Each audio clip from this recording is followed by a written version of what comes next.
to the seminar series. Today we have the pleasure and honor to have Professor Gert Martin Greuel to speak and seminar for today. So just a brief introduction to it's going to be very brief.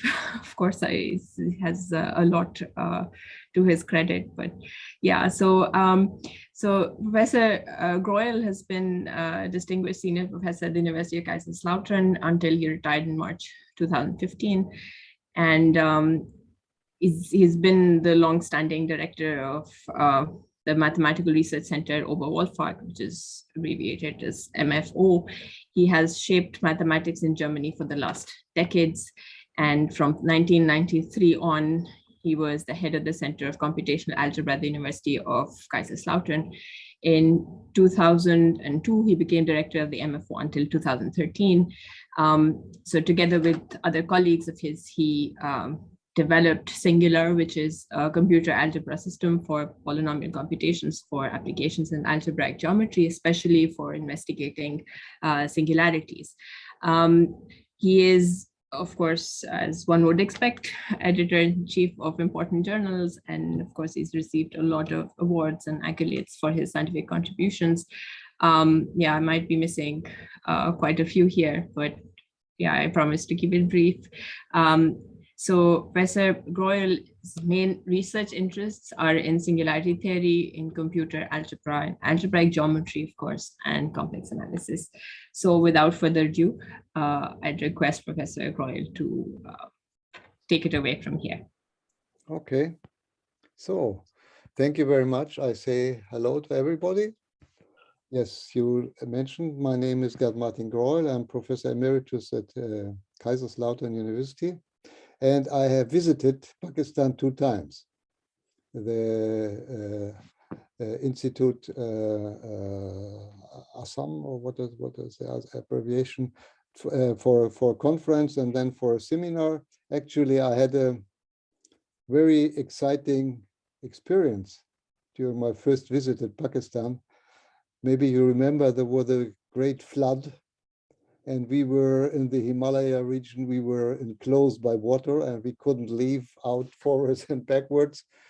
Finally, we made it, but that was one of the biggest adventure I ever had. But I also remember the nice people there and the nice institute and the nice discussions. So I'm happy to give my talk here at this Conway-spirited seminar. And the title of my talk is Semicontinuity for Families of Power Series and Applications to Singularity Invariants and Computational Algorithms.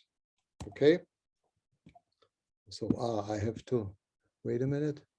I have to make it full screen. So yeah, overview. I start with Semicontinuity Theorem, the main big theorem. And then I apply this theorem to singularity invariants. And finally, I apply it to standard basis computations. So all this is joint work with Gerhard Pfister. And the third topic, the computational one, is also joint work with Hans Schönemann, who is the main designer and main programmer of the singular system, which was already mentioned.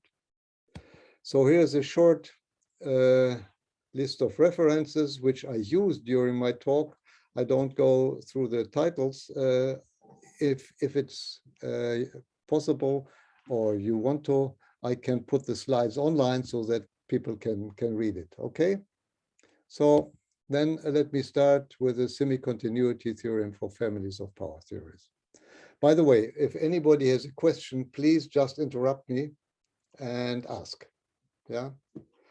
So I start with something rather abstract and general, and then I will be more concrete in the examples later. So we start with the following well-known fact. If you have a complex analytic family, that means a morphism of germs from a germ of a complex space to another complex space, just a holomorphic mapping, you may consider it as a family of convergent power series, because for any point T in S, the fiber is a complex germ and it could be it's a holomorphic function near any point. It's a convergent power series. So now take a sheaf, a coherent OX module. So it with some module over on X.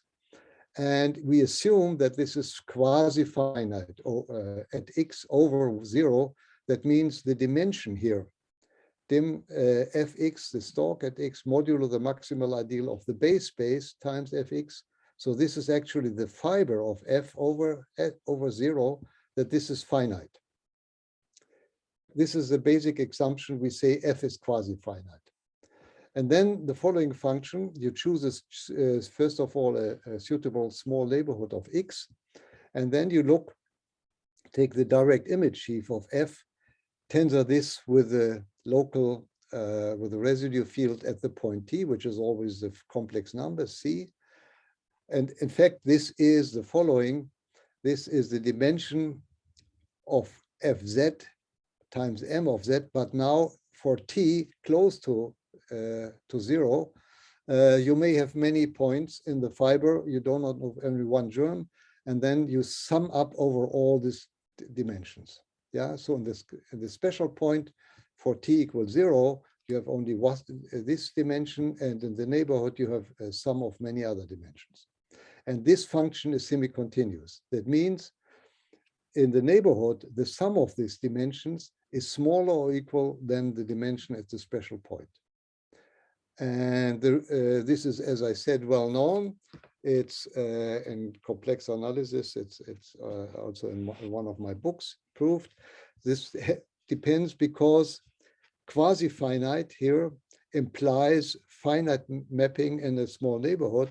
That means that the direct image is a coherent module, and this is due to the Weierstrass preparation theorem for convergent power series. It's nothing very exotic, but this finiteness theorem, quasi-finite implies finite, is a deep theorem in complex analysis. I mean, it's not so deep, but anyway, it's not a trivial theorem, and this can be used. Now, let's continue with more concrete example. So basically, what we consider is a family, as I said already, of convergent power series. You take a power series in T and X, where X can be X1 up to Xn. And if you fix T, you get for any fixed T a power series just in X, right? Now, to continue with the notations of my previous slide, set F to be the quotient where the structure sheaf of Cn plus 1 and T and X, modulo the Jacobian of F, where the Jacobian of F is the partial ideal generated by the partials with respect to the X, not with respect to T. And then you consider what we considered in the previous slide. The dimension of this at the point 0 is just the dimension of the power series ring modulo the Jacobian ideal of F0, that is T is equal to 0, so have a power series in X. So this is just the Milnor number of F0. This is well known, very famous invariant, most important invariant of any isolated singularity, hypersurface singularity. So this is the Milnor number. And now, by the fact above, which we mentioned, is that the sum of the Milnor numbers for any fiber is semi-continuous. That's right. So the function T goes to dt of F, just to be consistent with my previous slides. We get this nearby fiber. So you fix T, you get a power series in X, but it's not only a power series, it's defined in some small neighborhood of 0. And then you sum over all the singular points of Ft and count the Milnor numbers. And this is mu of Ft. And the semicontinuity theorem says that the Milnor number of Ft is smaller or equal than the Milnor number of F0. This is the local Milnor number. So it's semi-continuous at 0 for small t. Now consider families of polynomials. So this was so to say well known, and it's often used, but it's very important, this semi-continuity, if you deform singularities. Now we have a polynomial in T and X, not a power series, And for fixed t, you get a polynomial over the complex numbers in x1 up to xn. And then we can define the global, the affine Milnor number of ft by the dimension of the polynomial ring in x1 up to xn modulo the Jacobian of ft. And this is just the sum of the Milnor numbers of ft, where you sum over all singular points of ft where z runs over Cn. Yeah. And this global affine Milnor number is not semicontinuous. So one should be careful when we talk about semicontinuity. Not every invariant is semicontinuous. And here is an example. By the way, so far, if anybody has a question, raise your hand or shout loudly. I don't hear anybody. I hope you are still awake and can follow. So I give you an example, a very simple example. You take a polynomial x times t times x minus 1 to the power 3 plus y squared.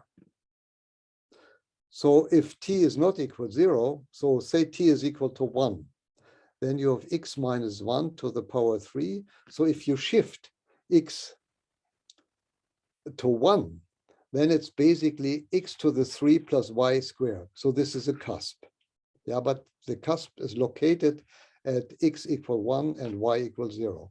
And you multiply it with x. So the curve in C2, x and y, is a cuspidal cubic. So this cubic cuspidal and a line, a union with a line x equals 0.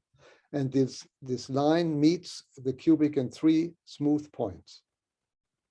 So the total Milnor number over all singular points is 2. 2 is the Milnor number of a cusp. And 3 is for each intersection point, you have a Milnor number 1. So the total Milnor number is 5. Now look for t equals 0. Then you get t is equal to 0. So x disappears. You get minus 1 plus y squared times x. So this is again the line x equals 0, but it meets now this as 2 lines. This is x squared is equal to 1, y squared is equal to 1, means y is plus or minus 1. So these are the 2 lines, x equals 0 and y plus 1 and y minus 1. So the intersection is 2 points only, and the Milnor number, the total Milnor number is 2. And in fact, you can compute this using singular. You get 5 for the Milnor number of ft and 2 for the Milnor number for f0. In particular, the Milnor number of t is bigger than the Milnor number of f0 for t non-equal to 0. So we have an inequality in the other direction. In the previous slide, you see you have this direction, mu of ft is smaller or equal to mu of f0. And here we have the other. So this semi-continuity, what we expect is that in the neighborhood, the numbers go down, but here the number goes up. And this is due to the fact that we work in Cn, where some singular points, if t goes to 0, can disappear to infinity. Yeah, and you do not show up anymore. But for t not equal 0, they show up. And this is shows that the Milnor number of ft, the global Milnor number, is not semi-continuous. Okay, now we consider the following. So we recapitulate. The semi-continuity holds for families of convergent power series, but not for families of polynomials. Question: does the semi-continuity hold for families of formal power series? You think maybe it should be similar as for convergent power series, and in a sense it is. But let me give the example again with the Milnor number. Take any f, which is a power series in x, but the coefficients are now polynomials in t. Yeah. So it's a mixed situation. It's not a polynomial, it's not a power series, it's a power series in x with coefficients in t. We call this a family of formal power series. If you fix any t in C, you get a power series, right?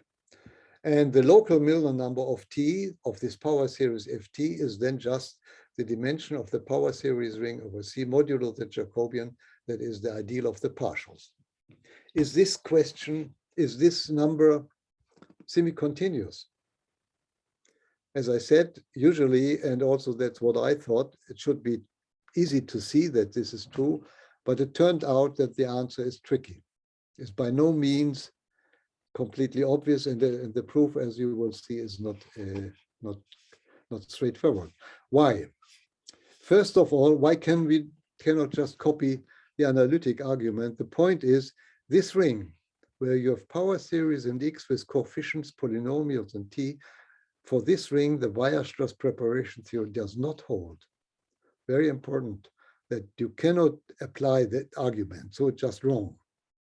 Secondly, we could work in the power series ring with power series in T, so this is a power series ring in X and T. There, the Weierstrass preparation theorem holds, but if we have power series in T, so there is no closed point in the neighborhood. The power series ring just lives in one point, and in the neighborhood, there is no point. So we cannot consider families as we want to of power series. So if you fix a T, yeah, then in a neighborhood, we have no closed points. So we need to do, we cannot just apply the well-known results. Now, let me formulate the problem in a more general framework. So we have families of formal power series. And now in the geometric setting, we work with the spectrum of this ring. A is any Noetherian ring for the moment, power series ring in X1, Xn over A. And the previous slide, it was just, A was just a polynomial ring in T. Now it's any Noetherian ring. And then we map to the spectrum of S, that is the set of prime ideals together with the Zariski topology. So that is a Grothendieck's invention of spectra and schemes, but we work not with schemes, just with spectra of rings. Now, and this morphism, so to say, is a family of formal power series, or formal in the fiber, but algebraic in the base. For instance, the ring A can be the polynomial ring and one variable, K a field. It could also be the ring of integers. That's an arbitrary Noetherian ring. And we will see at the end that the ring of integers is the most important for, very important for applications. And if you work with Z, you do not cannot apply the usual analytic theory. You really have to work with the spectrum, with the prime numbers and of Z. Okay, the prime ideals. Now this setting is not just for fun.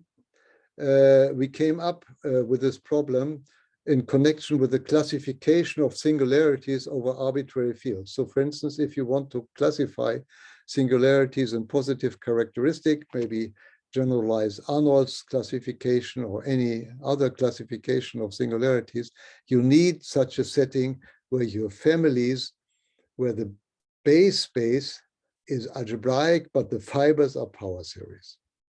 Okay. Also for modular problems, but I don't want to go.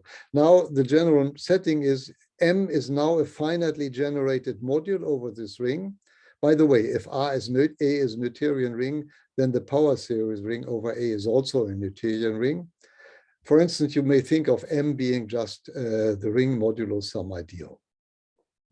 Then we define the residue field for a prime ideal in S in A, that is in point in S.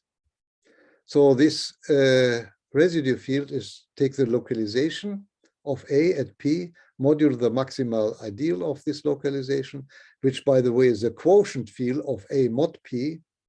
This is the residue field of S at P. For instance, if P is a maximal ideal, then A mod P is a field, and then the quotient field is just A mod P, if P is a maximal ideal, so that you don't need the quotient field. But in any case, so this is for any point that is maximal ideals or prime ideals which are not maximal. This means The maximal ideals are the closed points, and the prime ideals, which are not maximal, are the non-closed point. Now we define the fiber dimension, M, the module, tensor with a residue field of K of P over the ring. That was the same as in the beginning. We here was a complex numbers always. And the question is this function semi-continuous? And again, the answer is in general no. Just one remark before I continue. The field, this residue field K of P, can vary for general Noetherian ring. So for instance, if A is the ring of integers, then K of P is, so if P is the zero ideal, which is a prime ideal in Z, of course, then it's the quotient field of A mod zero, that's of A, which is just the rational numbers.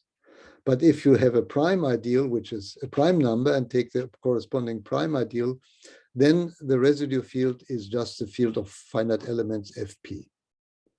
So if you use this Grothendieck theory of spectra, you can join the rational numbers with all the other residue fields, which a priori have nothing to do, which is on completely different fields. You can join them in a family. And in the complex analytic setting, I just remember that the K of P is always the complex numbers if P is a maximal ideal. Okay, so far the general setting. Now I continue with an example showing that, again, here, this fiber dimension is not semi-continuous in general. Take a very easy example. You take A, again, the polynomial ring over some field in one variable t, take the module, power series ring in X over A, X is just one variable, divide out the ideal X minus t, and for simplicity, let K be algebraically closed. It could be the complex numbers. Then it's easy to see that this module here is isomorphic as a power series ring over K, over the field K. Moreover, this is quasi-finite over K of T. What does it mean, quasi-finite? That means if you divide out from this ring T, you get just K, yeah? Setting T equals 0, every power series remaining is just the constants because all higher order terms are killed. So this is finite dimensional over K is quasi-finite, but it's not a finite KT module. So the power series ring is quasi-finite, but it's not finitely generated over the polynomial ring. You need infinitely many power series to generate the power series ring as a module over this ring. So this is a simple example where you have a module which is quasi-finite but not finite. Now we look at the maximal ideals, MC, which is of all of the form T minus C, where C is an element of K, because we work in an algebraically closed field. And then the fibers over the maximal ideals, that is over the closed points, are just, I mentioned already, is K. If C is equal to 0, you divide out T. But if C is not 0, you divide out a unit. T minus C, where C is not 0, is a unit in the power series ring. That is, the quotient is 0. So over max A, the semi-continuity holds. Why? Yeah, in the special point, C equals 0, you have 1 as dimension, and outside you have dimension 0. So generically, it's 0, so in the neighborhood of, so it's semi-continuous. But as I said already before, we need the non-closed points, and there's only one non-closed point in our situation. This is the zero ideal. The zero ideal is a prime ideal. The residue field is the quotient field of ring, and the quotient field of the polynomial ring is the ring of rational function, that is the quotient of two polynomials, K of T. Now, what is the fiber of the module over this non-closed point? It's a funny object. You take the power series ring, tensor it over the polynomial ring with the ring of rational functions. Okay, so you have many things here, objects, but it's easy to see this is a formal Lorentz series. That is, you have power series with negative exponents, but only finitely many, but arbitrary big. And then we see that the dimension of MP for P equals 0 is infinite. Why? Because the ring of formal Lorentz series is not finite over the ring K of T. You need again infinitely many generators. So that means this fiber dimension is not semi-continuous at the non-closed point. Yeah, this is something if you are not used to spectra and closed and non-closed points, this is a little bit maybe confusing. The zero ideal is a non-closed point. The closed point, the closure of this point is a variety defined by a prime ideal. That's always the case. The closure of a non-closed point is the variety defined by that ideal. Now, the variety defined by 0 is the whole space. Yeah, because every 0 vanishes everywhere. So that means the closure of that point, P equals 0, is the whole space.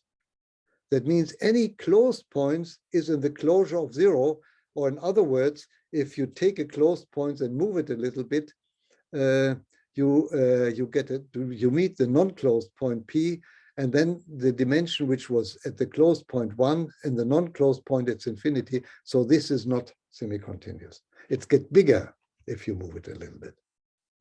So it mentioned already, usually the point 0 or is called the generic point.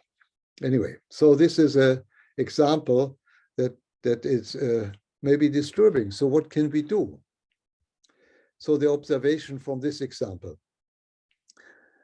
Actually, we see that if we take the fiber, is not actually what we want. We want something else. We want for P, any P, if P is closed or non-closed point, we want the fiber to be the power series ring over that field, K of P, modulo the ideal localized at that P. Yeah. In the previous example, M of P was for P equals 0, where the formal Lorentz series is not a power series ring. Yeah, modulo something. So, in fact, we are interested in these numbers, in the dimension of these modules. So, as I said already in the example above, we had and this. But if we take the completion with respect to x, yeah, then we get actually what we want. And here in our situation, if we take the completion with respect to the ideal x, then we get actually 0 because it's a power series ring over the field K of T, the function field in T, modulo x minus T, but T is a unit in this field, hence the quotient is 0 again. So that means we were not really looking for the dimension of the fiber, but for the dimension of the completed fiber in the neighborhood. But now, at the moment, we take individual completions for each P. And how can we put them together in a family? And this is done with a completed tensor product, which I want to introduce now. So before I continue, I encourage you to ask questions. So far, so good. Okay, fine, thank you. So now the following is something which Pfister and I invented actually to prove this semi-continuity theory, which we aim at. We invented this completed tensor product. Is a modification, what people know as the formal tensor product or the analytic tensor product. It's a kind of generalization of this. So we take a ring R, which is A of X, where A is any ring at the moment. For definition, need not be Newtonian. Any ring, power series ring over X. And then a B and A algebra, and we take the completed tensor product. We take R modulo X to the M. So we truncate the x and tensor with b, and then we take the limit. If there is no b, just r, yeah, that means we take the completion, the usual completion x of r with respect to x. But here we have the completed tensor product, only the completion with respect to x. A is not touched in this setting. The same for the module. And then we define, so this is what we call the completed tensor product. And then we have the completed fiber is just the module M tensor with completed tensor product with the residue field. Not the usual one, but the completed tensor product in this sense. And the dimension of this completed tensor product. Okay, you have a question? Yeah, I just want to know about this directed limit. Okay, what about this backward limit meant for? Yeah, this is this is basically the limit as you do for power series, right? If you have a polynomial ring, say, yeah, divides out by x to the m and take the limit. That is, you take higher order terms and leave the previously untouched. Okay. Yeah. Okay. So this is a inductive limit, I guess. Yeah. Yeah. And this is yeah. And what about its relation with the usual tensor product in this particular case? So, so why did you call it completed tensor product? Yeah, because as I will show you the next slide. It's here. If you look at this completed tensor product is the usual tensor product, and then the completion back to the ideal x. Yeah. Okay. So it's a completion with respect to some ideal, some special ideal, the x ideal, right? Therefore, I call it the completed tensor product. Okay. The nice thing is if we take an B and A algebra and take the completed tensor product, it's the power series ring over B. So it's in the same category again. Yeah. So if we take the usual tensor product of a power series with a ring, it's not a power series ring anymore. It's something in between. Yeah. So we need this. So this is a base change. So this has nice properties. For instance, if you have a short exact sequence of this form, so M is finitely presented by a ring A, and if you tensor M with a completed tensor product, then you have an exact sequence of this kind. That is M tensor AB is again finitely presented now by power series rings over B. Professor Greuel, the base change property is usually satisfied for the polynomial ring, right? Sorry? Base change property, when we consider, instead of the formal power series ring, if we consider the polynomial ring, it's satisfied. Yes, that's satisfied. Yes. If and everything it does not. Polynomial, it does not. Yeah. If everything is polynomial, you don't need complete anything. So A of x times B is B of x. Yeah, that's true. Okay, good. And what's the issue come up with when we try to do the same with the formal power series ring? So yeah, the why point this didn't go? Why do we do this? I tell you. Yeah. For instance, you want to start with one power series over some field K. Maybe K is of positive characteristic. Yeah. Okay. But say maybe the finite field or any, for instance, algebraic closure of finite field or any, but it could be any field. And then you want to have a power series. The coefficients are elements of the field. Yeah. Now you want to change the coefficients. That is, you have all coefficients, not only finitely many. You want to change, that is, you want to deform your power series. Yeah. If you take a power series also in the base space, you cannot deform it. Yeah. Okay. But if you have a polynomial ring over your field, then you can find a nearby point in this poly. Could be also the complex numbers. Yeah. With a polynomial ring. So that for the complex numbers you don't need, because you can consider convergent power series and can go to the neighborhood. But for formal power series, you can, in the base, you cannot go in a neighborhood. Yeah. And therefore, we need as a base an arbitrary ring. We need it basically for the integers or for the polynomial rings and other variables. Right? Thank you. Thank you very much. Thank you. Okay. Now we have these properties, and just one remark: if we take a maximal ideal that is a closed point, then the completed tensor product, you can prove this, coincides with the usual tensor product. For a closed point, this is fine. But we actually, as I always emphasize, we need finally non-closed points. So anyway, you are in a happy situation for closed points, so you can work over that too. But also, of course, everything holds. Now, the following theorem, this is the main semicontinuity theorem.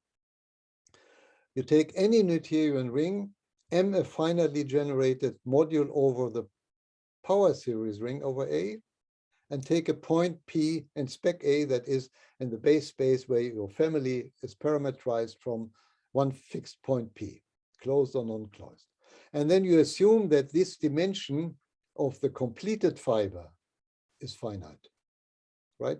And then the result is then there is a neighborhood of P in the base space spec A, such that the completed dimension of M at nearby points is smaller or equal to the completed dimension of M at the chosen point P. Yeah. So if, of course, if dP is infinite, this is not whole, but infinite, then the function is, of course, then it cannot be bigger than infinite, so the function is always semi-continuous. So this is the main theorem.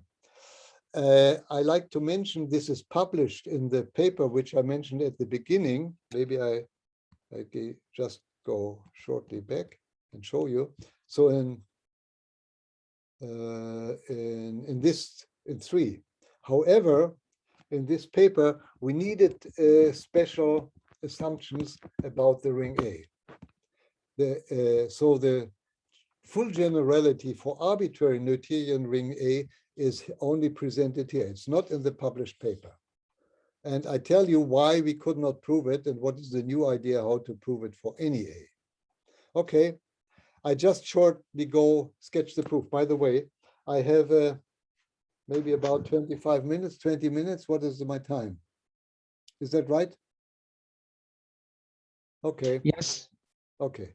So let me a little bit just sketch the idea. At the first, we assume that M is algebraically presented. That is, M is finitely generated. You need this. And if the ring R is Noetherian, you have a presentation. But you assume not that T is a power series matrix, but it's a matrix of polynomials. And if this is the case, then you can look at this. You take the polynomial ring, take its Henselization, which I do not want to explain now, but it's something like more close to convergent power series than to formal power series, something in between. And then you can define a map because T is polynomial, it works on the Henselization. Take the co-kernel, that is a completely different module than M, but it's related to T, to M because it's in the Henselization. And then we prove that the semi-continuity holds for this M0 because the Weierstrass preparation theorem holds in this situation. And this finally we can go forth and back and can then also show that the fiber dimension of the completed fiber dimension is semi-continuous. But you have to assume that your module is algebraically presented. Now, I omit the proof or the things of this, but I just, which is the new idea, is now the finite determinancy theorem.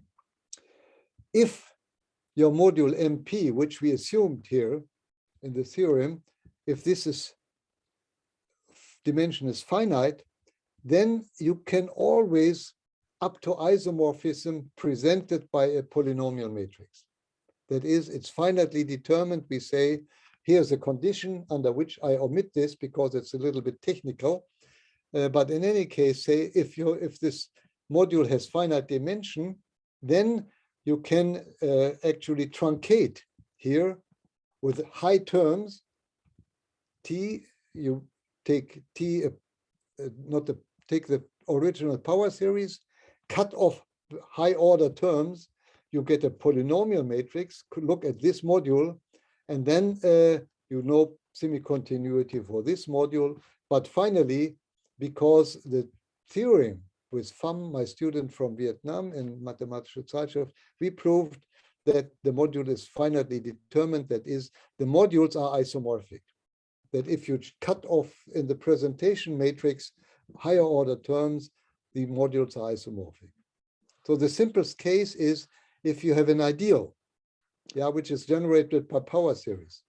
And if the quotient has finite dimension, then you can replace the power series, the generators, by polynomials just by cut high order terms, and you still get the same quotient, the same isomorphic over some awesome automorphism of this. So, but of course, the dimension does not change by automorphism. And then now we define something, we call this dimension, which gives the bound, yeah, the Turiner module, because we will see later this is a generalization of the well-known Turiner module, respectively Turiner number. So the corollary now is if the dimension over some point Km is finite, then the Turiner number is finite and M is two terms finitely determined. Now, this third step of the proof of this theorem is, in fact, what I already said. You replace your matrix by a matrix of polynomials, high order terms, and apply this previous step. Of course, you have to do this, and it's not just writing down. You have to think at every step. But finally, the basic idea is the finite determinacy, and that the proof, the theorem holds for polynomially presented modules. Okay, singularity invariance. Turiner number, recall, if you have a power series ring or a convergent power series ring over the complex numbers or real numbers, divide out by f any power series, and the Jacobian ideal of partials with respect to x. This is the Turiner number. The Milnor number is just the power series ring divided by the partials without taking f, right? And these are the most important invariants of a hypersurface, isolated hypersurface singularity. Now, we want to treat this case. And if A is a Noetherian ring, M a finitely modular, and you have this presentation, we need to put, in order to prove okay, you have raised your hand. Okay, I see. I just want, I'm just curious about knowing the Turiner number. Can we compute it by a computer? Because now Yes. this time you are taking the partial derivative of the Yes. infinite formal power series of f, right? Yeah. You can compute this by computer. And by polynomial ring, then you need a global ordering. You have to be careful with your monomial orderings. In singular, you have the choice of global ordering, then you compute the global Milnor number. But if you take the same equations, everything is the same, just the local ordering, then you compute the local Milnor number or Turiner number. This can be easily computed. And I will give at the very end, I will give you some examples, and you will Thank you. Hopefully surprised. Okay. So fine. So we have to put this. Now we have to put all these things in a family. Yeah, we want to have semi-continuity if we move the coefficients of this power series. This is done by a relative extended tangent image. I don't go to this as a relative version. So for A, not just a field, just a ring. But the point is, if we define this, and if we take the completed fiber, we get actually the Turiner module of the completed fiber of M. And hence, as a result, from the general semi-continuities, the Turiner number is semi-continuous on spec A for any ring A. Again, a special case. I is an ideal just for one power series in A of x. M is R mod F, the co-kernel of the multiplication with F, right? The Turing module is then just R divided by F and the partials. And if you fix a P, then you have a power series over the field K of P, and then you get the Turing number of the completed fiber as the Turing number, of this one. It's just this formula just say taking the completed fiber is compatible with families. So if you start with a general, take a special fiber, you get the completed fiber of. So this is the base change property, which I mentioned at the beginning. So the same holds for an isolated complete intersection singularity. There's also the number. That's, by the way, the reason why I called this module the Turing module and the dimension the Turing number, because for complete intersection singularities, if the ideal is generated by several power series, which define an isolated complete intersection theory, then again you have the Turing number, and the neighborhood is smaller or equal than the Turing number. It's a special point. Okay. Again, an example, assume A be irreducible. So the ring of integers or the polynomial ring in some variables.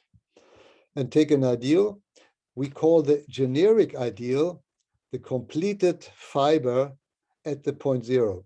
Because if it's irreducible, you have one generic point. This is generated by the 0 ideal. And this is basically I, the ideal I, tensor with the quotient field of A. Yeah, the quotient field of A. And then the result says, because this generic point is in the neighborhood of every other point, that the Turing number of the generic ideal is smaller or equal than the Turing number of the special ideals for any P, and in particular for any P in spec A. So you don't, so this is always the smallest one. I think the result was not known. I mean, I asked people and I thought it should be known, but it was not known. Anyway, particular, if this, you just take one P0, for instance, look at A to be the integers and take the prime numbers, right? This, and if for some prime number, the Turing number is finite, then the Turing number, if you work over the rational field, I mean, the quotient field of the integers is the rational numbers, is always smaller than the Turing number for the rational numbers. Not for generic P, but for any P, just any P. Of course, if this is infinite, this may be finite. But if this, you maybe take the prime number 2, you can easily check if this is finite, then you know already the generic over the rationals, the Turing number, or any other invariant. I just took as an example the Turing number, okay? So here I said this already, you take the integers, a polynomial with integer coefficients, you consider it as a polynomial with rational consistent and have prime numbers, then the Milnor number is smaller or equal to mu of fp if you mod out p for all prime numbers p. Now I have the last 10 minutes and I want to show you some result which was also a little bit surprising to us. We have this inequality. So maybe those who compute Milnor numbers or any invariants for polynomials, usually the input is given by polynomials, but still you consider it as a power series that makes a difference. As said already, you have either the global Milnor number or the local one. You consider it as a power series. And then the computation over the rationals can be incredibly long. Why? Because the Gröbner basis, computational standard basis, the coefficients grow and grow and grow, intermediate grow. Even if the result is very small, you get arbitrary long rational numbers, and that makes the computation so hard. But if you fix a prime number, then the size of the prime numbers, the numbers is always the same. So that is the idea for the rational for computation mod P is much faster. And this is well known and is used in some modular algorithms where you compute first modulo some prime number. And now we offer something new. Yeah, first of all, we consider the so-called highest corner. This is an invariant for local orderings. That is, you take a monomial ordering which is local. That is, you take in singular the ds or ls, at least an s at the end means series ordering. And so you work then in the localization of that ring. And then you have a highest corner.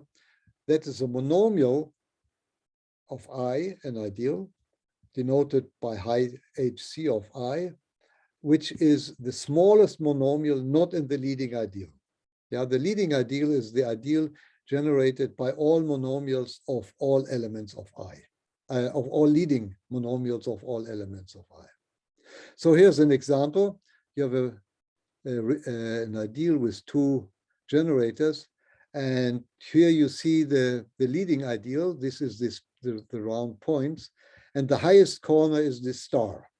It's below the staircase, but it's the biggest one, the smallest in the mono. Yeah, that's also a little bit confusing. The bigger the degree, the smaller the highest in the local ordering. So that's we just turn it around. That's always the case. We have to take care of that with a higher degree means it's smaller, because the leading monomial is always the biggest. So it means the leading monomials, they are deal with the smallest degree. Anyway, this is the highest corner. It exists if the ideal is finite dimensional. And now we prove, I don't show the proof, but we use our theorem, our general theorem, to prove that the highest corner is semi-continuous if P varies in spec A. You need some other condition, but I omit that. But anyway, this is the main ingredient for the proof is our general semi-continuity theorem. Now, how can we use this? The use is by this proposition, truncation of high degree terms during a Greuel basis or standard basis computation. So you take a local ordering on this polynomial ring K, any field. For the moment, don't worry about the field.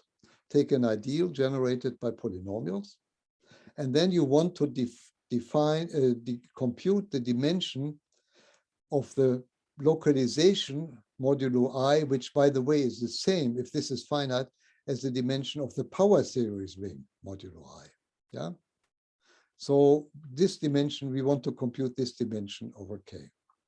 Now we fix a monomial of a degree which is bigger than the highest corner of I plus 1. Assume we know what the highest corner of I is, but we take it bigger, and then we change the Fi here by just adding monomials of higher degree. A is any coefficient. For instance, we just delete all monomials in Fi which are bigger than the degree of the highest corner of plus 1. And then these new, the theorem or proposition is this changed polynomials generate the same ideal in the localization. And moreover, if you omit during the Greuel basis computation or the standard basis computation, all these terms which appear to become higher.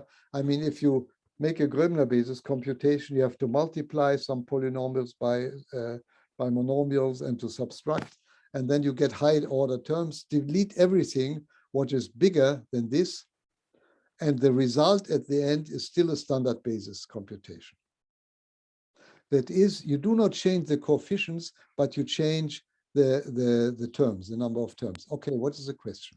A question is the highest corner term is always unique because it seems to be the standard monomial, which is less than the generator of a particular monomial ideal.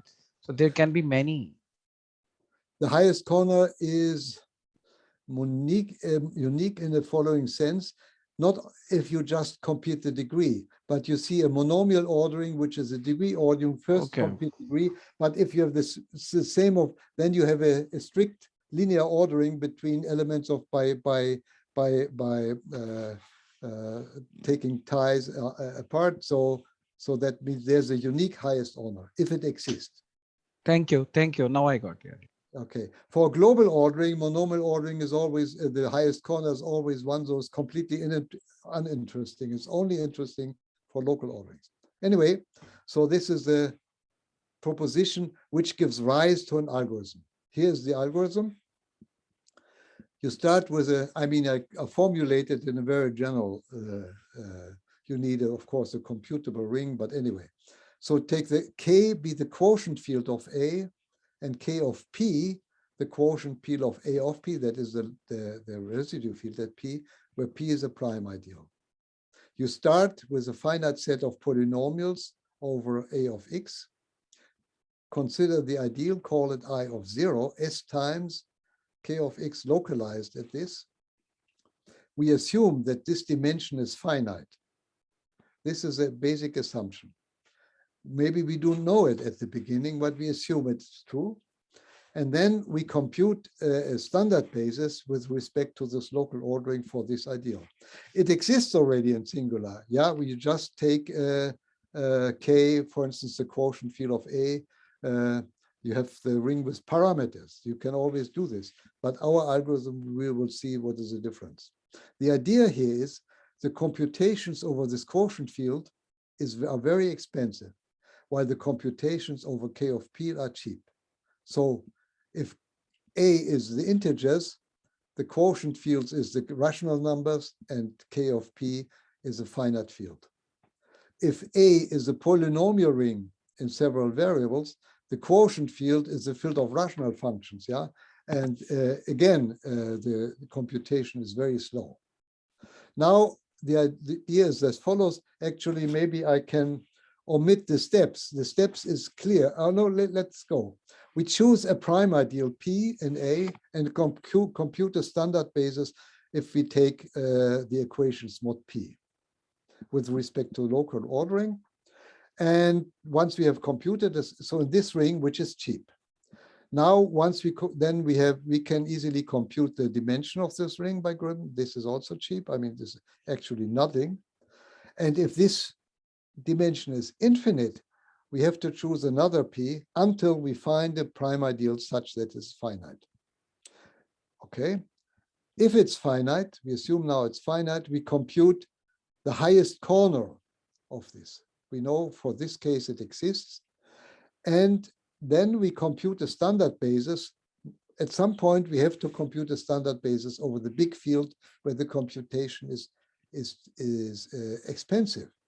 But since we have the highest corner of I of P for any P, we know this is bigger than the highest corner. The degree is bigger than the highest corner of the generic K, and therefore we can omit during the computation all higher order terms.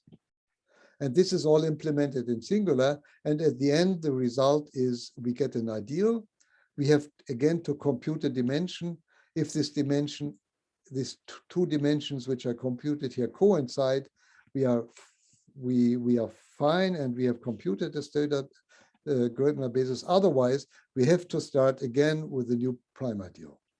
So this is an algorithm. And first of all, the algorithm is correct. This is due to our semicontinuity, the semicontinuity of the highest corner, and the proposition which I told that we can delete high order terms during the computation. Now, there are at some points we have to assume that something is finite. Now, the second result is if A contains infinitely many prime ideals, then the algorithm terminates for a random choice of P in these two steps. That is, if we choose a random point, prime ideal, then this is always finite and these numbers agree. Remark. So it's in general, it might not terminate, but if the ideal has finite infinitely many primes, it terminates for random. And random choice means for P in an open dense subset of spec A. So they're really random in a sense. In practice, the algorithm terms already with the first choice. For instance, if you compute modulo the prime number, take a big prime number, about 30,000, and then you always win. Now, second remark, every Noetherian ring of dimension bigger or equal contains infinitely many primes. That's easy to see. And the most important rings for us, the integers, of course, have infinitely many prime numbers due to a result of Euclid. Yeah, it's long times ago, but it's true. But also the ring of polynomials has infinitely many prime ideals. One more remark, if A is a principal ideal, like these two rings, with infinitely many primes, then the algorithm terminates already for any choice of P, not necessarily random. So that is a good algorithm, and I show you some computations now, and then I'm finishing.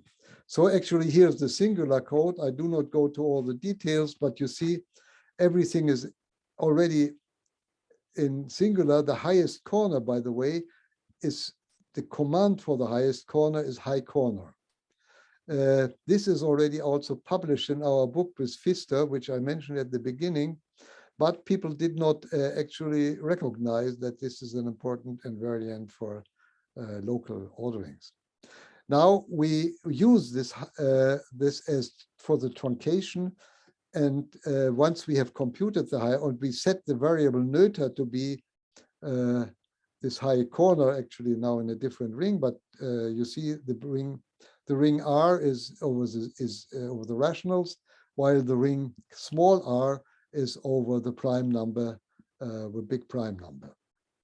And then we compute a standard basis. This means truncation.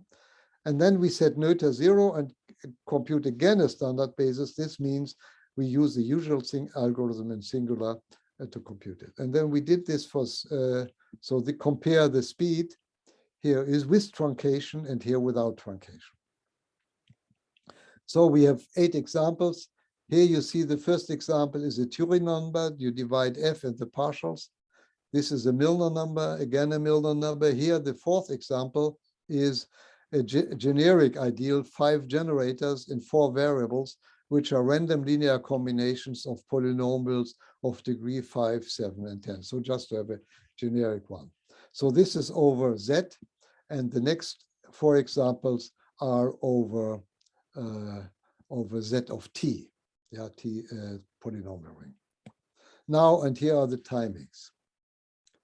So for the first examples with the new algorithm, the time is 0.03 seconds. Just the usual algorithm in singular takes 2,150 seconds. So it's whatever. It's 2,000 times 100 is 200,000 times faster. But there's another way. As I mentioned already, the modular, there's also in singular modular algorithm. That means you compute the many Gröbner bases with respect to several prime numbers. Then you lift these coefficients to the integers using the Chinese remainder theorem or any other lifting property. And then you have to check whether the result is a Gröbner basis. And we compared it. And again, our new algorithm is just much faster. Here in the last example, we have 3 seconds basically. In all both the other cases were stopped after 2 hours. So never finished. For the random example is interesting. There the speed is also bigger, but is not that much. Yeah, for special examples, it might be really for the practical examples for mathematicians. So such a random example is not interesting from the mathematical point of view, but of course computational. But it's still, now if we take the ring, not the integers and the rational, but here we take the as coefficients the rational function, that is the quotients of 2 polynomials in T, it never finishes for these. There is no modular algorithm, so we cannot compute it. Only for the random example, we have 50 seconds, again, 1080. So you see the new algorithm for these kind of computations is a completely new world. And this is due that we can compare using Grothendieck's idea of the spectrum, the closed points with the non-closed points, which is something, of course, the people working in computer algebra usually are not working with non-closed points. So I think this is an algorithm which finally goes back to the very basic computations in computer algebra, but uses a lot of machinery behind it. But finally, the result is hopefully convincing. So that's all. Thank you very much. Thank you, Professor Greuel. Thank you very much for a wonderful talk. Let's have questions from the audience. Anyone would come up with any question?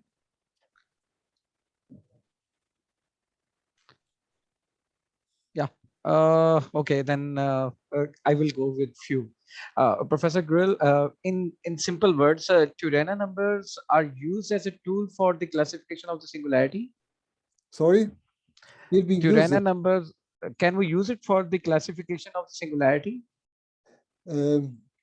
Yes, it's one step. First of all, for instance, if you want to, the following, you want maybe to prove that some singularities are simple or unimodal, right? Mm-hmm. That is, you deform then, there's only one parameter, or the only finite, you can deform only infinitely many. That is, you have to consider families basically over the polynomial as a base space, a polynomial ring, or the even if you're not only interested in closed points, you don't need non-closed points. Then you need, nevertheless, you need to know that the Turena number is semi-continuous. Say, if you work in characteristic P, you have no convergent power series ring. The ring has no, you need to work with formal power series ring. And then you can compute the semi-universal deformation. Yeah. Once you have the semi-universal deformation, that is a deformation with a base space, a power series ring in other variables. But you want to go in the neighborhood. That is, you have to show that this can be produced by algebraic base space, and this is well known due to a result to L-Kick. But then you need to know to the neighborhood, and you need to know a bound. You need to know that the Turena number for the nearby fibers is smaller, so that you can compare and make a normal form, compute normal forms, but you need a bound for the nearby fibers to show that this, otherwise, so for complex numbers is well known, so people don't talk about, but if you have to, I have seen some papers where people, actually, I made a claim also sometimes, where I said this is semi-continuous, but it was not really proven. It's only proven with this result. And what was the purpose? Why Turena numbers were introduced? The motivation behind the introduction of Turena numbers?